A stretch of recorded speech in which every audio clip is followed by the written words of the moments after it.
কিভাবে আমি এই সুন্দর প্যাঁচাটা ডালার মধ্যে ড্র করেছি তাই থাকছে আজকের ভিডিওতে। হ্যালো, আসসালামু আলাইকুম। আশা করি সবাই অনেক ভালো আছেন। আলহামদুলিল্লাহ আমরাও ভালো আছি। তো বৈশাখে আমার এটা ছিল থার্ড ডালা, যেটাকে আমি প্যাঁচা এঁকেছি। আমার প্যাঁচা ড্রয়িং করতে খুবই ভালো লাগে বিকজ অফ প্যাঁচার যে চোখ সেটা খুবই তীক্ষ্ণ হয়, আর সেটা আঁকতেও আমার কাছে অনেক ভালো লাগে। সো আমি প্যাঁচাটাকে অনেক কালারফুল করতে চাচ্ছিলাম, কারণ আমার কাছে বৈশাখ মানে অনেক কালার, শুধু লাল সাদা না, অনেক রকমের কালার থাকবে, মানে কালারফুল একটা ডে হবে এইরকম একটা জিনিস। তো যেমন চিন্তা করেছি ঠিক তেমনই এঁকেছি। অবভিয়াসলি আমি এটাকে প্রথমে কোটিং করেছি হোয়াইট কালার দিয়ে, তারপরে ইয়েলো কালার অ্যাপ্লাই করেছি, তারপরে এই প্যাঁচাটা ড্রয়িং করেছি। ড্রয়িং করার পরে সেটার উপরে জাস্ট কালার গুলো দিয়েছি। তো এখানে আমি সব কালার দেওয়ার চেষ্টা করেছি।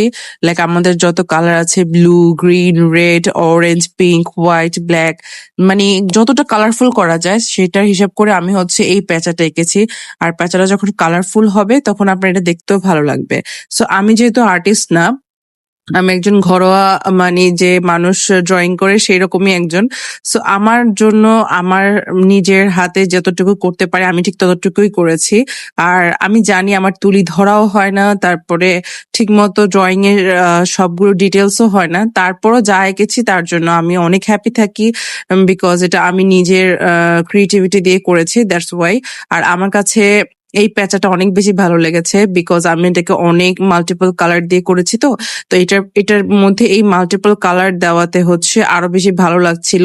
সো আমি মনে করি যে যে কোনো ড্রয়িং এ এইরকম হাইলাইট করলে খুবই ভালো লাগে, ব্ল্যাক কালার দিয়ে বা হোয়াইট কালার দিয়ে। তো এটা তো অনেক কালারফুল, হোয়াইট কালার দিলে আর একটু খ্যাত খ্যাত লাগতো, যার কারণে আমি ব্ল্যাক কালার দিয়ে এটা বর্ডার এঁকেছি, মানে প্রত্যেকটা ডিটেলস শো করেছি।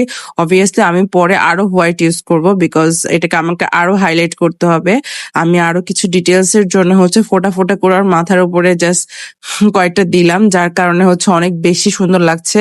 তারপরে আমি ওর ভেতরের যে পাখানা আছে ওটার মধ্যে হোয়াইট কালার করে দিয়েছি, যার কারণে এই জিনিসটা আরো বেশি ফুটে আছে। তো এটা যেহেতু ডালটা খুবই ছোট ছিল, যার কারণে আমি ওর নিচের ডালটা ওখানে দিতে পারিনি, কিন্তু আমি চাচ্ছিলাম যে ও একটা গাছে বসে আছে এইরকম একটা ফিলিংস আসুক আমার এই ডালাতে। তো আমি তাই কিছু গাছের ডাল এঁকে দিয়েছি, যেখানে ব্রাউন কালার আর জাস্ট গ্রিন কালার দিয়ে দিয়েছি, আর হাতে কয়েকটা ফোঁটা দিয়েছি। And thanks for watching.